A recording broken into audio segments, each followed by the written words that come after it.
This is a video on how to wire up a solenoid to control the glow plugs for your 6.2 or 6.5 Chevrolet diesel engine. Basically, I've seen a lot of people write about how to do it, but nobody's actually, or I haven't seen a video of how to do it, and I know some people work a little better off videos. My truck's a 85 K5 Blazer. It's a CUCV military vehicle. So the glow plug wiring was already located in this area. Matter of fact, this is exactly where their solenoid was mounted. This is a good location for any of the solenoids that are mounted on top of the head, because the wires and everything are already here. Now, if you've got an older 6.2, you know that the solenoid is usually mounted over here on the fender. You can do that. That's not a problem whatsoever. It's the same principle. As a matter of fact, you can utilize that same solenoid. You don't have to go buy a separate one. But if you've got the all-in-one integrated solenoid that sits on top of the head, then you have to come up with a way of manually controlling it. So the best way to do it, to me, is use Ford starter solenoids. Ford used them on their trucks before, or the cars and trucks before they had integrated starters with solenoids on them. And you can find them, they ran all the way up, I think, to the early 80s. Every auto parts store's got them. They're cheap. I think I paid $11 for this one. So basically, you wire it up just like it would be wired up on the GM solenoid. You got a power lead coming from the battery.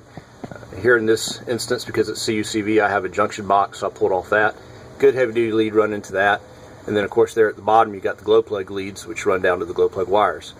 The black lead is my switch lead. Now in reality it would have probably been better to use red. However, at the time I was wiring this up, I was just using wire I had laying around the shop, and I didn't have enough red, a heavy duty wire that I wanted to run this, so I used the black that I had. Basically coming back over here to that solenoid, come down through here, cross, and run it back through the firewall. Now I ran mine with the grommet for the speedometer.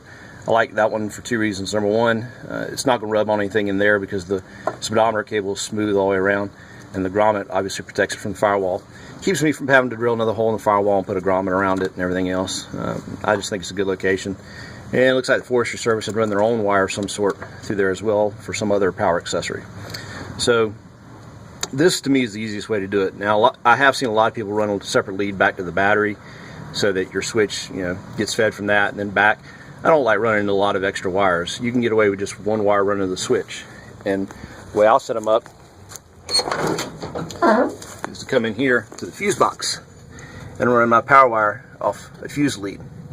And you see from the fuse box, it comes up here to my switch, which I have here on the dashboard. And you see my black wire, which runs through my firewall to my glow plug solenoid relay, and then my red wire, which runs from my fuse box.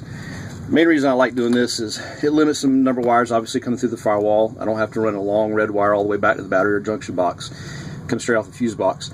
But also, if your kid got in here and got to playing around with the buttons or something like that, because it's on a switch, on the ignition switch, he can push that button all day and it won't activate your glow plugs. But if you had it straight hot from the battery, obviously it would be very easy for somebody just sitting here playing to activate your glow plugs even though your ignition wasn't on, and potentially burn out your glow plugs. So we'll see how this one works. Again, I'm kind of in the process of rebuilding this truck, so it's kind of halfway disassembled. 1001, 1002, 1003, 1004, 1005, 1006, 1007.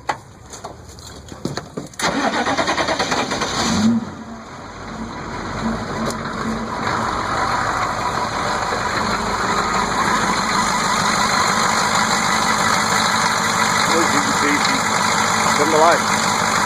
So that's pretty much an easy way to how to set up your glow plug relay.